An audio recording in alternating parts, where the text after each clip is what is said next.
In Tata Institute of Social Sciences, Mumbai, a Dalit PhD scholar, Ram Das, was expelled from the institute because he had taken part in a protest program against the anti-student and anti-education policies of the present central government of India.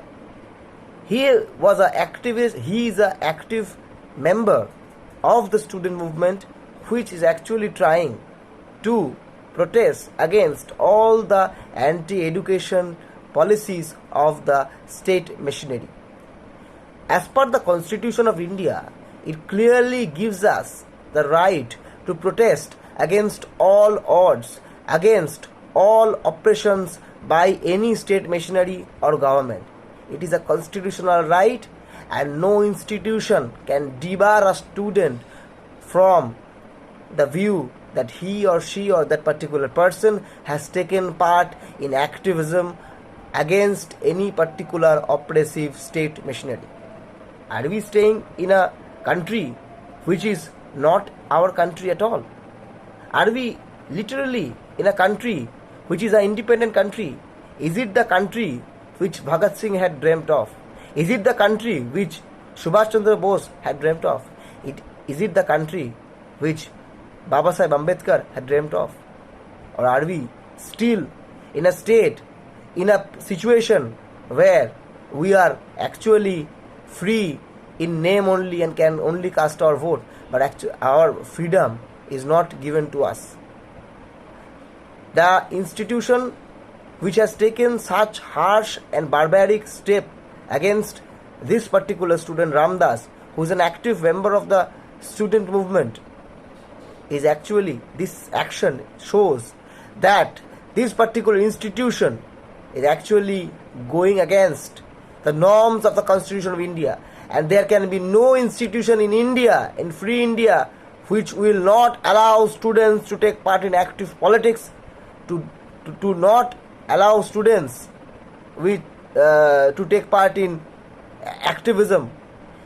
Every student has the right to take part in activism. Every student has the right to take part in movements. Every student has the right to protest against all odds, protest against all indifferences done, protest against all the inequality done against that particular person, because we live in a free country. So the expulsion of Ramdas is actually the disobeyal of the Constitution of India.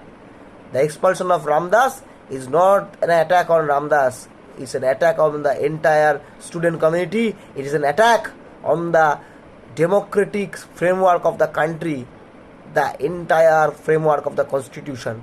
So immediately TISS, Tata Institute of Social Sciences, Mumbai, has to revoke this suspension or expulsion of the student, and they cannot take up such anti-India, anti-constitutional steps. If this goes on again and again, then such institutions needs to be closed, because they are against the social framework of the Constitution of our country, which gives us the right to protest, which gives us the right to take part in political activism. So, in order to uphold the Constitution of India, such barbaric anti-student, anti-education and anti-constitutional steps needs to be discarded, disregarded, and for the healthy functioning of the democratic framework of India, Ramdas needs to be put back to his class so that he can study, he can question the oppressor, he can continue his research.